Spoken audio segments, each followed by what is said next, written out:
One of the most difficult aspects, I think, to relate to as a human being of that aspect soul is the consciousness, the aspect of what is consciousness. And somewhere down you learn or read or hear that the consciousness is made up of the overall consciousness of all body cells, even every atom that we consist of. And that, to me, that image to me gives me such an impression of the captivity of our soul, because if I eat something or assimilate something, breathe something in, whatever I do, I take in atoms. So whatever I take in, it determines directly, because I end up consisting of these atoms, unless I breathe them out again, that they determine my consciousness. If you really elaborate on that, reflect on that, then you understand, how complete our captivity in this world is, of our soul in this world is, and that there's no other option than to really change yourself down to the bottom even of your atoms.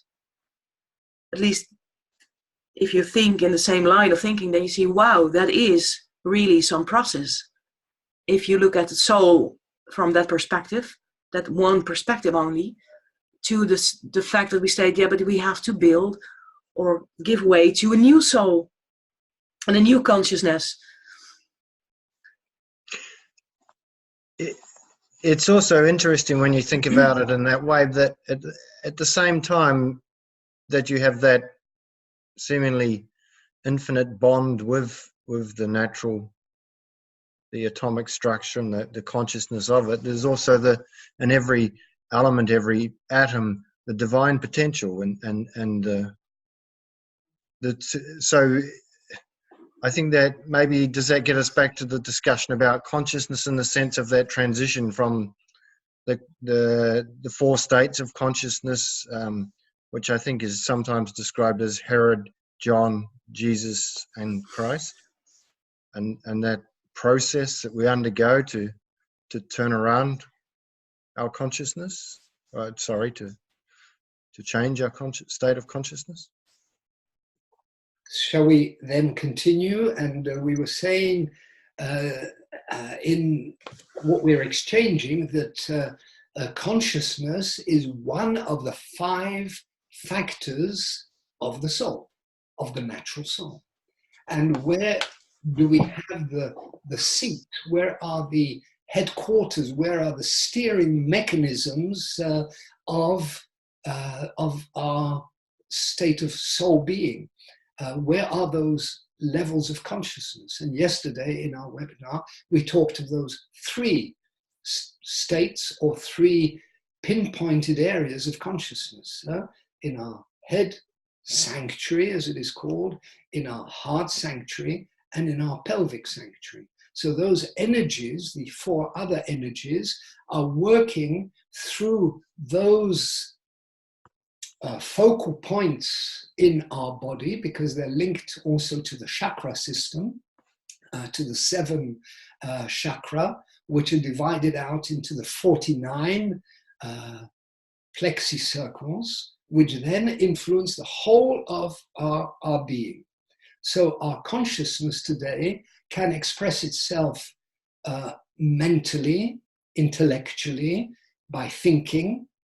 That's one level of consciousness. By our emotions, by our desires, which is another level of consciousness, more from the heart, and by our actions, by our activities, by our impulses, by our instincts of the I being, of course, always instincts of the I being, of self-protection, which is in the pelvic sanctuary. So Tanya was saying, well, this is our imprisonment.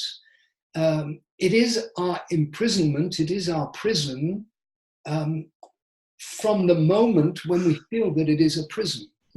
But for most people, maybe it isn't a prison. It is to find a way in which to manipulate all these activities, not knowing that they are being manipulated by the ego, by the lower self, and manipulated by the oral being. And because it's oral, it means in the astral self, the higher self. So trying to find liberation in all of that is a dire task.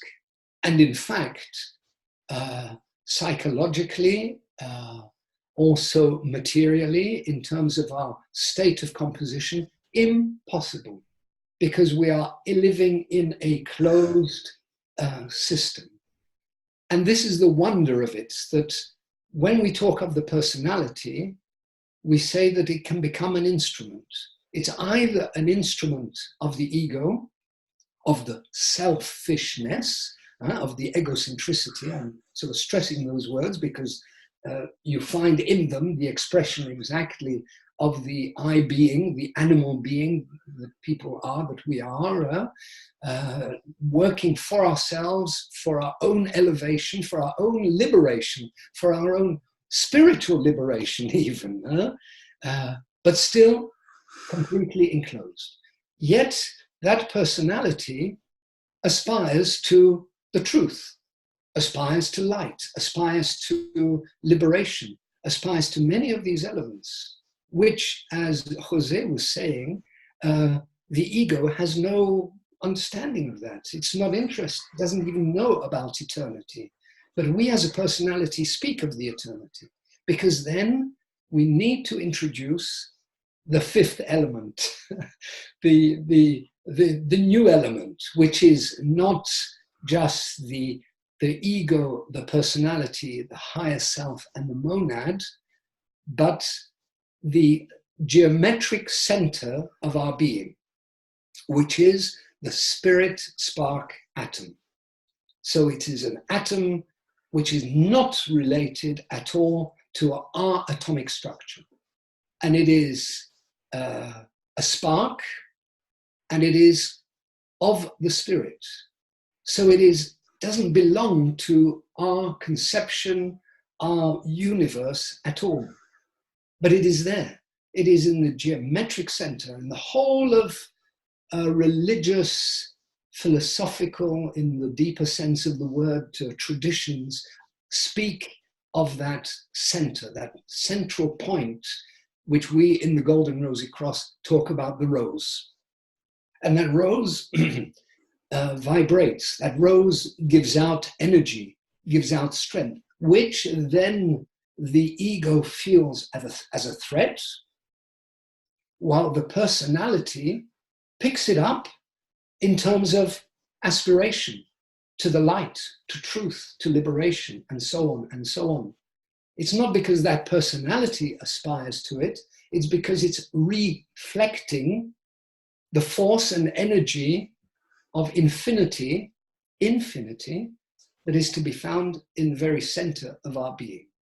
So into the four square that I have tried to build and to describe, and we're building together, I've introduced this fifth element, and that fifth element, which is of the spirit. It is an atom, but is not an atom which is influenced at this moment in time by the five-fold soul.